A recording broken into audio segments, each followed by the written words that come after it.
Okay, yeah, welcome everybody. So we're going to take you through a new era of advertising in games. I'm Sherlock. I'm the CRO of Bidstack.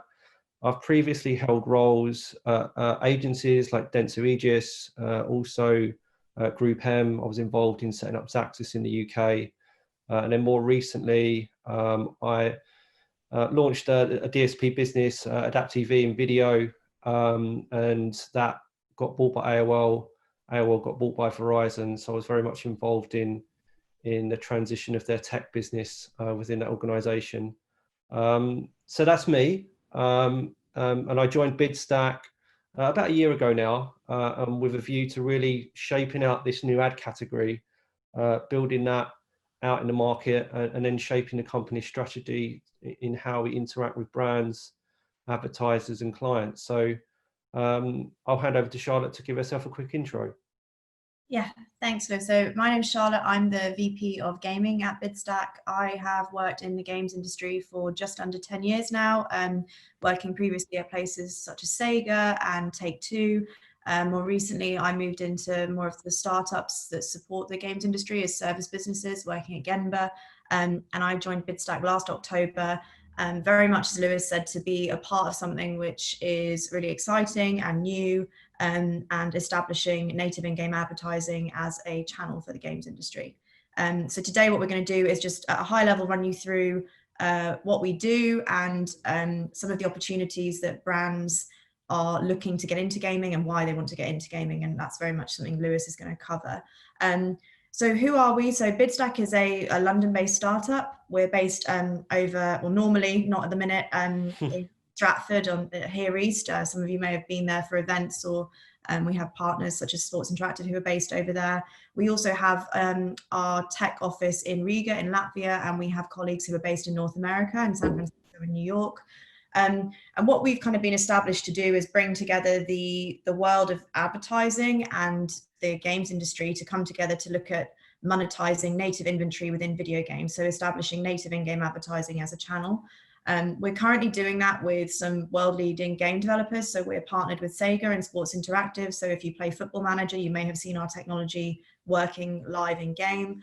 We also work with Codemasters. So the image on the right is of one of the Codemasters titles. And then more recently, we started signing with mobile developers. So Flying Squirrel is another company that we're working with currently who work on the mobile side. And there are lots more that we are in discussions with that are due to be announced who are looking at implementing our technology into their games. So essentially what we do is we bring together the world of advertising and the gaming world through an SDK implementation that enables adverts to be served into game environments in the native inventory that already exists within your game. The technology is being designed to work across all platforms. So we work on PC, console and mobile, and also across all engines. So we can work with engine providers such as Unity or Unreal, or we can also work with custom engines. So the technology can be adapted to work across all of those.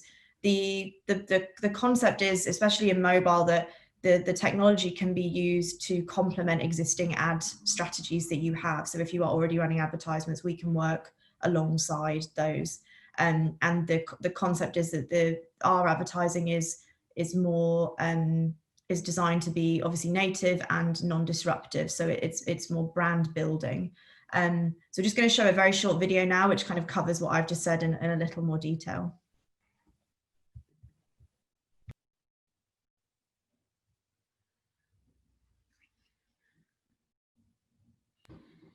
Oh, I think the sound's not running on it, Lewis, the video.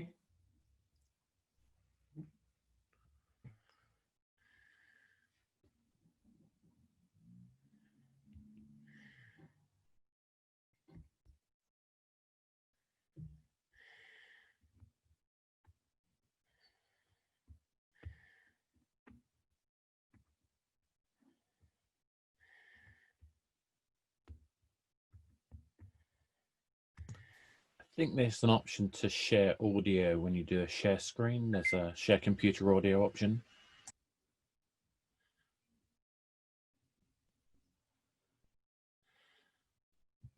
We can We can put the link to the YouTube video in the chat afterwards if people want to. Well, I've got the music going off in my head and it's awesome.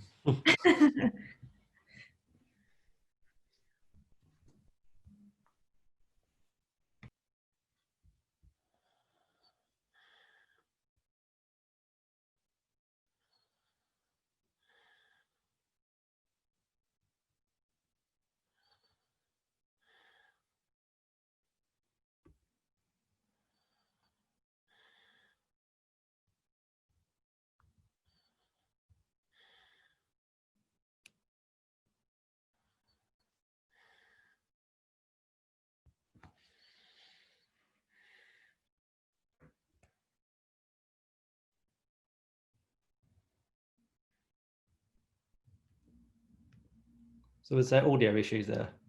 Yeah, we'll share the YouTube Yeah, link. that's fine. But basically, just obviously explaining what we do and also a little bit about the proprietary piece of technology we've built and the ad console that goes alongside it, and how mobile game developers and game developers can manage working with us. So what we just wanted to, well, the points we're going to mainly chat through today is specifically mobile in-game advertising, so where we believe native fits into that, why brands are investing in this ad channel, and why brands are activating in this new ad channel. So where does native fit into the mobile gaming space? So obviously we are aware that currently mobile gaming has a very established stream of advertising, which is mainly done through display and rewarded video. And what we are doing is obviously with the native piece is looking at how we can complement those existing ad channels. So native in-game advertising is far more brand building than direct response. So our ads are non-clickable, but they're designed to enhance the environment of the game. So if you're playing a football game, for example, what we're looking to do is emulate the real world experience that you would have in a real world football match, where you would have the pitch side hoardings. The Bidstack technology enables that to happen in game in real time through programmatic placements. So as I said, it's all about enhancing the gaming experience. So placing adverts where they would exist in a real world environment. So we fully accept that there are games where our advertisements are never going to look right. So if you had a fantasy game, or it has to be an environment which makes sense. So the creatives are clear and bold. You can see here an example on the right of how we can place the creatives. The technology has been designed so that we can actually place an advertising creative on any 3D texture within the game. So watermarks and surfaces are possible. So you could, for example, place advertisements on a car, on a football shirt, on a football ball. So that the technology has been designed that we can go to serve adverts on those textures. As I mentioned, the adverts are non-clickable. It's about using the native inventory, and the ad channel is about brand building, not direct response. And that's how the technology has been designed. So I think we're going to hand over to Lewis now to explain exactly where Bidstack sits in the middle, how we work, and how advertisers are working with us to enable games to serve these advertisements. Yeah, thanks, Charlotte. So the SDK that we build into the game allows us to dynamically swap the ads within the actual gameplay itself, and really start to advertise on a one-to-one basis rather than one-to-many. Historically, if you looked at how brands would do this type of advertising in a video or mobile game, they would really need to sponsor the game at the point of development, which creates obstacles, hurdles, a long lead time for a brand, and often quite a lot of investment to get their brands in the game at that point. So with Bidstack, last year, really, we solidified the technology that allows us to take that SDK ad opportunity that's within the game, push the ad opportunity into our ad console, which is essentially our ad server. And then I suppose the biggest development that we made in building out this ad category is how we then surface that inventory into a supply side platform and our own SSP, and then plug that into third-party demand-side platforms such as the Trade Desks, Adobe, Xandr, et cetera, so that buyers can actually buy this ad space alongside their traditional mobile display, mobile reward video, but then all other digital channels. And I think given that the market has moved so far to programmatic, we're talking anywhere upwards of 60–70% is now traded programmatically. That's a big step forward in enabling brands to have an entry point to start to buy in these native environments within mobile and video games. So I think that is a big thing that's happened over the last 6 to 12 months. So we're going to talk a little bit now about why brands are investing. And there's two big reasons I think brands will always need to invest, and it's really about evaluation of the media itself. And historically, really, the only thing you could do within native in-game advertising was just track how much did I deliver after the fact of the campaign. But brands really want more than that. And what we've been able to do is we work with the advertising community to actually come up with a viewability standard and what are the types of stats that we need to provide brands from a viewability perspective, but then also within that, the dwell times, how do we actually track the amount of time that those ads were in view? So I'll talk a little bit more about that in a minute. But then also more tangible outcomes like brand studies where how much attention are the ads holding? Is there recall? Is there purchase intent? Is there brand uplift? And I'll show you an example of that over the coming slides. So with viewability, within mobile games, there is a little bit of difference when you're comparing it to, say, a 2D advertising placement. Obviously, these ads are in a 3D environment. So things like screen occupancy, how much space is that ad actually taking for it to count as a viewable impression? You need to have those considerations. What is the viewing angle? Because if it is really tight viewing angle, then it's actually not really seen and it would be a misrepresentation for the advertiser. And all of this kind of creates an ad viewability baseline to start to measure viewability against. But then also dwell times and the amount of view time per impression and aggregate time in view is really important, I think, for this channel and how it's established, because quite often the same ad will be seen multiple times within that that game session. So we really want to start to look at what is the aggregate time in view of the ads for that session, because it's often, and what we've seen through the data since this has been in place, is that we are talking 10, 20 times more time of brand exposure compared to other digital and non-digital channels. So it's becoming quite a good benchmark for advertisers to pin themselves against. So then if we move forward to brand studies, we actually partner with Lumen. For those who are not familiar with Lumen, they have technology that allows them to track eye movements across the screen, but then so that we can tell if people are actually noticing and seeing the ads within the gameplay. And then they also back that up with a full brand study as well to look at engagement and recall and things like that. And this is just a couple of slides from a study that we ran with a major car brand. And it just showed that the attention that the ad placements create from the user is, 2.5 times more than traditional display. And you're seeing there on the right, 94% of people are actually physically looking over those ad placements. So that's a pretty high benchmark of people noticing the ads. But then on top of that, how much are they engaging with the ads? So because often the ads, if you think about it in a game like in a football game, the ad will be around the full perimeter of the pitch for quite a long time, and it will tend to rotate again and again.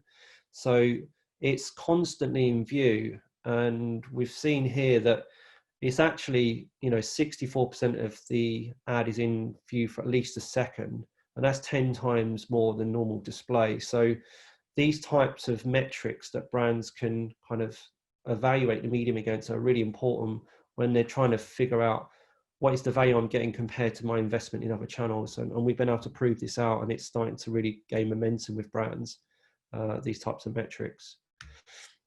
Then there's also recall. So it's okay noting the ads and people engaging it, but did they actually take notice of the message itself? And I think this really lends itself well to that it is a captive environment that people are looking at these within when people are playing games. So they do notice what's going on within the gameplay, but also what's going on around. So you can see here on the right, there's very, very low recall of the red herring questions in the brand study. But if you look at, did people notice the price of the car, for example, 63% recalled the price of the car. Was it affordable? Again, the message coming across in that creator, 30% did. And were they promoting a new model? Again, at nearly 30% there. So all of these things point to people are really taking note of the ads within the gameplay itself and recalling that as part of that brand study. So these are fantastic results, and we've run a few more now with Lumen, and it's really starting to gain a lot of trust with advertisers that they're getting value for money from this new ad channel. So how are brands activating? I'm going to talk a little bit about that and why are they? So if you look at some of the big problems I would say marketers have got at the moment is that there is this notion that there is a very hard to reach and unreachable audience, and gaming is where a lot of that time spent is causing that problem itself. So if you look at the big media investment channels like TV, social and display, it's well documented that TV is in decline with regards to certain demographics and their viewership habits, especially ad-funded TV. So that creates quite a big blind spot for advertisers. If people are not watching TV and you're spending a lot on TV, then you need to compensate that to hit certain other audiences. Then if you look at social, there's often a lot of investment in social, but we know that people's time playing games is often, around an hour a day at least, compared to 2 hours of social. So that's still significant considering the investment level that the social channels get. And gaming is now becoming quite a big social outlet for certain demographics as well. And then if we look at display across, desktop and mobile, there's the ad blocking problem that we have. So there can be anywhere up to 40%, 43% of people using ad blocking technology. So all of these things combined create a big blind spot for advertisers to reach a gaming audience. And we feel Native in-game helps address that problem. Another reason why people are investing, especially brands at the moment, I think since COVID's happened earlier in the year, I think it's really heightened brands' perceptions of, well, actually, there's been a lot of press about how much gaming is on the rise, and there's been a lot of investment in the gaming industry, and I think brands are now really becoming focused on how do I start to address a gaming audience, whereas before they may have been thinking about it, but I think the COVID situation and the rise of time of people spending in gaming is actually making brands really switch their strategies. And we're seeing that with a lot of inbound inquiries at the moment. But if you look at companies like GWI, they've produced a survey during COVID, and we know a lot of these habits are actually long-term habits. It's not, going to be a flash in the pan when COVID's over. These are habits that are going to continue after the pandemic's over. And another reason why brands are really activating at the moment is standardization of the channel itself. So the IAB are now looking at gaming and creating a gold standard around it, and obviously Bidstack are moving along that track with the IAB. But then also third-party viewability tracking with companies like Moat and Check. They're now really putting a lot of effort into how we can have a third party verify, that we're actually delivering ads in view to a certain set standard. So these two things are creating a lot of trust with brands to standardize this new ad channel itself. And I think that's giving brands a lot of confidence, and that's what we're seeing. And with that, that is everything we've got to talk about today. So I'll stop sharing and open up for questions, I think. Good stuff. Thank you very much. Okay, so yeah, there's a whole bunch of areas. I am just for kind of complete openness. I've been fascinated by this area for a quite long time. One of my friends was involved with Massive. I don't know if you are familiar with that. That was the old Microsoft purchase company. So that's how old I am. I kind of remember those deals and seeing Splinter Cell with a Mountain Dew bottle, machine that would theoretically change. I don't think it ever changed, but it would, in theory, those things were there, and that was the mindset, I think, back in the kind of early noughties of what in-game advertising could and would be. But it seems to me like it's now more and more about taking real-world advertising and bringing it into game world. And so, how much kind of resistance or how much kind of adoption of that are you seeing at the moment? Do you want to take that, Charlotte? Yeah, I mean, I think we understand that obviously anything where you've got to integrate a piece of technology into a game is going to be a concern for a game developer. So that's something we understand, but the technology has been designed to be as lightweight as possible and done through an SDK integration. So to your point about Massive and sort of the sort of former people who tried to do this in the past, I think the big thing was the dev side was so onerous that a lot of people were put off by it. The way that we've come about it with the technology is that through a one-time SDK integration, you can then activate this and the work is done in terms of the technology implementation. So we don't want to be an onerous dev resource. We want to be a lightweight solution that then means people, games publishers and developers can start realizing the revenue very quickly. And I think lots of people now see this as the sort of brands we're bringing, the premium brands, the way it's done, that it's not intrusive. They understand that it will enhance the game. So I think that's something that has definitely been interesting. Yeah, I mean, like I say, I mean, this is an area I've done a lot of work in. I actually did some evangelism work for a couple of other companies who were in the same area. But in particular, some of those were focusing on VR and AR worlds. And I think that's okay. And that's actually a very good space to do it. But I think the biggest issue is making sure that it feels right in the game. Yeah. And obviously, you showed off a racing game earlier on. That's a perfect storm, I think, for games which want to use that. But I don't think it should be limited just to one genre. Mm-hmm. It's the realization that if you have a racing game, there will be real-world ads in the real-world version of that game. If those ads change and they're contextual, they can be really powerful. Yeah. And I think, like you said, being able to know that people do pay attention to the brand identity. They do pay attention to the value of the image, as much as recognizing information as they're driving past. Mm-hmm. So, do you think there's a kind of mind shift for players that's needed, or is it more of a mind shift for brands that's needed to make this something that is mass adopted? Yeah, I mean, I think the brands are really starting to figure out how they get involved in gaming, whether that's esports or just actually getting their ads into video games. So I think there's still a lot of work to do. Don't get me wrong on the brand side, but I think now that they can see that there's the opportunity to actually get their brands into some of these video games, they're really, really wanting to start to test the water. And I think a lot of them are switching up there, especially right now, their media strategies for the back end of the year. And I think gaming is coming into that a lot. So they're just wanting to understand what's possible. And if you tell them that this is possible, they're like, this is great. We'd love to start to test this out. And that's what we're seeing on our side.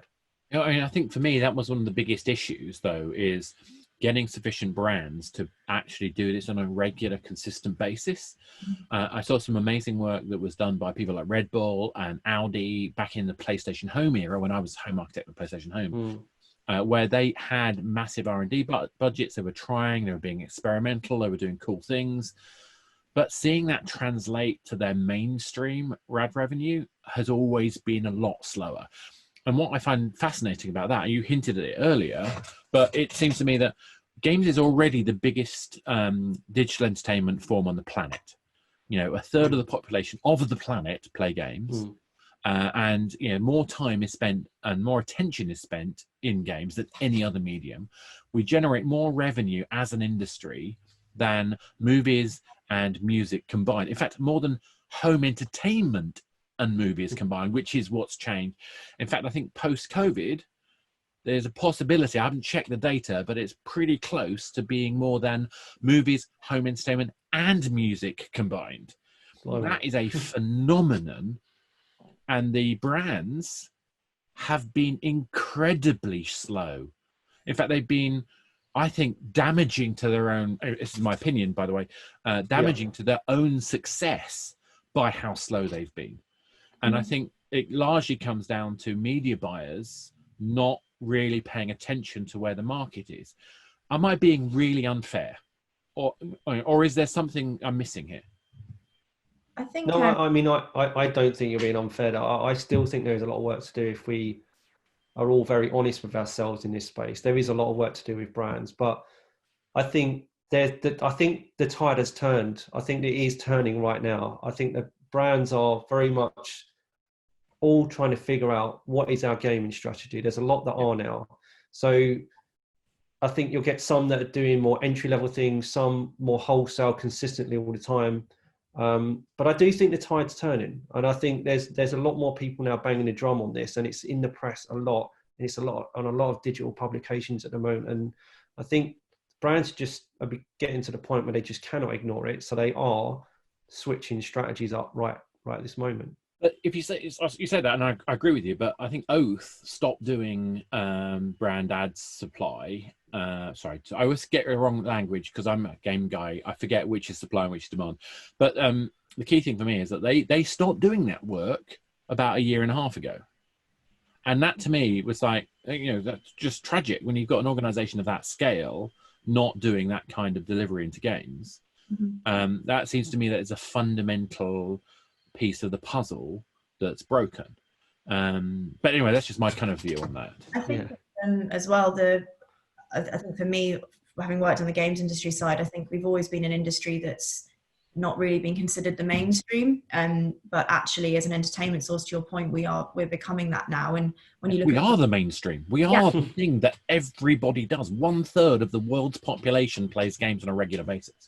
And that's, I think, taken a while for some people to realize and realize the potential and take it seriously. And when you look at some of the brand activations that are happening, outside of native, but like Gucci being in Tennis Clash, and you have these high end brands, Louis Vuitton designing League of Legends merchandise, and it's a really interesting shift that does feel like it's picked up momentum in the last 9 months, of brands taking serious attention about the audiences and wanting to get into this space. So I think we've seen this I've definitely noticed a sort of seismic shift. And I think, we're in a position, as Lewis said, to educate the brands and help them on their gaming strategy. I think part of that, though, is going to be not just educating on the importance of games, which I think is vital, but I think there's a difference because games is the medium where you act. Most of the mediums you receive, but games that being a medium that act, I think there's an opportunity to do more interesting things with game-related advertising. I think there's a real education kind of problem we as an industry have to help brands work out how they can be really effective. I mean, one of the conversations I was having was, how do you put brand ads inside a science fiction game? And the game designer went, oh, it's easy. We just make the hologram. And you have a hologram filter over the ad. But the brand guys need to have the ability to feel like, actually, it's okay if someone screws with my perfect for TV advert, because it needs to be perfect for the game. Mm-hmm. Do you think there's a willingness to have that kind of thinking amongst the brands? Lewis, do you? I don't know. From what I'm seeing, like some are brave and some are not brave. But it's a tricky one. Like you've got like a lot of endemic brands that that they want to do all of this cool stuff in gaming and sponsor esports events. They're not too bothered if it's a fighting game. They just know the audience is there, and it's the right audience for them. I think that like the non-endemic brands, it's more of a convincing point on here's your audience, here's what you can do, because they often just don't even know what they can do.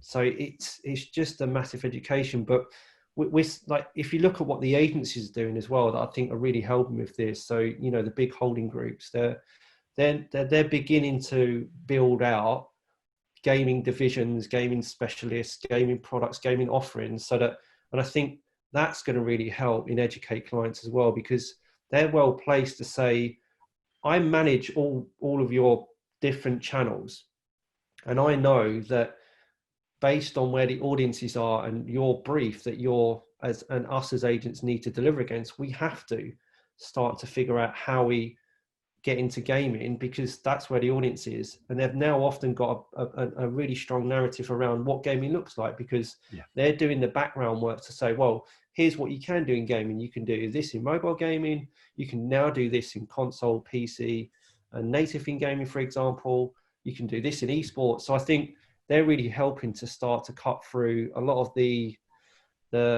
you know, a lot of the bluster that's around gaming at the moment, and actually cut through what's possible and shape that narrative to brands. And I think that's helping a lot as well.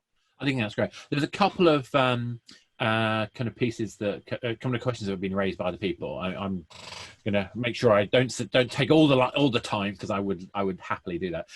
So the first question is: do you believe that brands working with games will be as natural and as interesting as the work brands have been doing with influencers? I think it will start to catch on. I think the whole influencer thing, you know, did happen, 2, 3, 4 years ago, and you now got a lot of influencer agencies out there. And I think brands definitely want that influencer strategy as part of their bread and butter. I don't think we're there yet with gaming, but I think it's kind of, I think back end of this year, next year, it will be part of their media mix planning. But I just think we need a little bit more time for them to start to test it, learn, and then it's just a rolling way that they think about their optimal media mix. I just think we're not quite there yet, but it will follow things like influencer marketing. I think you're right. I think there's something about that kind of you have to have proof points, sufficient proof points. And I think the issue with games is that every game is itself a unique media, because it'll have its own personality mix in terms of the audience who are actually playing that game, expectations based on their mode of play, so the devices they're using, but also the lifestyle kind of moment that they're playing that game. I think all of these elements will affect who, you know, the value of the brand, the value of the game to the brand, the value of the audience to the brand, and also the value of the brand to the audience, which you know shouldn't be underestimated. So I think there's a lot of moving pieces, but I think when there's organizations like yourselves who are trying to facilitate the ease of that, and the fact that games has so much data, you know, provided we're following the right, you know, the appropriate rules, not just GDPR, but also just respect for the player. You know, I think as long as we don't become creepy, you know, that kind of like the ad that's following you in every game, that can be problematic. But I think if we create experiences where we're focused on value for the player, one of the issues, so I don't know if you were aware, I was the original evangelist for Unity Ads, which is one of the sort of big rewarded video ad networks. One of the first lessons we learn is that it's as much about how it's implemented as anything else. Yes. So getting game designers comfortable with you know, in-world ads, I think is actually as much of a battle as getting brands interested. And I think educating the game designers to understand where the value is for the player in their game, and therefore the placement, you know, to make the placement optimal for good player experience and good brand experience, I think is going to be a learning curve as well. Does that make sense to you guys? Definitely. And I think what we do at the minute on both sides of the house is, you know, it's very consultative in terms of how we work with our games publishers. And, you know, we spend a lot of time talking to them about optimal placements and, you know, working with them to ensure that all parties are comfortable with that. And then on the, as you said, each game is an individual piece, you know, so we don't have a one size fits all. So translating that then in on the advertising side to you're buying into, you know, this particular environment or this particular style of game on these platforms. Yeah. So I think that's something that's, you know, because we are at the infancy of this in some ways, again, what's great is Bidstack being sort of the one-stop shop in the middle and sort of bringing together both sets of concerns from both sides and packaging them up. And then how do we deal with that and educate so that, as to Lewis's point, you know, in the next 12 months, this becomes sort of very much a part of a media plan for a major brand, which is, you know, what we fully anticipate to happen. So the next question that comes up is actually takes us back to that massive thing I was mentioning earlier. For those of you who don't know, the key thing there was putting brand placement or endorsed products within a game. So is there scope for that, do you think? Or, you know, there's a question here, is that something that's allowed by advertising rules? For example, having a Mountain Dew can in your game as the health potion for it, effectively. Do you think we'll see that? So on the gaming side, as I mentioned, that our technology has been designed so we can place advertisements on 3D textures. So if we were working with a game developer who wanted that as part of the gameplay experience, you know, we could, in theory, if there's a can, you know, put an advert on that, change it. It might be that regionally we would be working with one partner, one brand, say in Asia, but if you were playing as a North American player, you might see a different brand on that. So that's definitely something we can do. And I have had a few conversations with some developers around tying in sort of user acquisition and especially more on the mobile side, you know, user retention strategies with advertising. So rather than having someone say have to pay to, you know, continue their playing experience, it might be that they could drink a drink that's an advertisement, the developer's earning money off of the advertisement placement and the players just doing it as part of the gameplay experience to progress to the next level in those kind of models. And so it's something that there is interest for and technically we can do. I don't know, Lewis, on the advertising side, what the sort of... Yeah, I mean, like advertisers are always wanting to do kind of innovative media first type thing, placements like that. So there's definitely an appetite on their side for it. But I mean, historically, it was just quite clunky and hard to do it. They would have to be talking to developers at the point of the game being made, and that's quite challenging for a brand to understand that gaming world. It's a complete, even for me, joining Bidstack, it is a very different world, completely different set of people that you need to interact with to get to that point. So I think, like Charlotte said, the technology that kind of enables it to be like an entry-level brand to go, oh, yeah, you can do that. You can swap your brand into these games, and it's very, very easy. I think that's going to help us get to the point where those possibilities just brands start buying into. Absolutely. And on that note, I could talk about this subject forever, as you can probably guess. So I'm going to have to say thank you very much. Obviously, the whole track is sponsored by you guys, so I'm sure that you'll be available for any questions that people have following on. And obviously, so on that note, I'm going to say thank you to Charlotte and Lewis. Thank you. Thank you.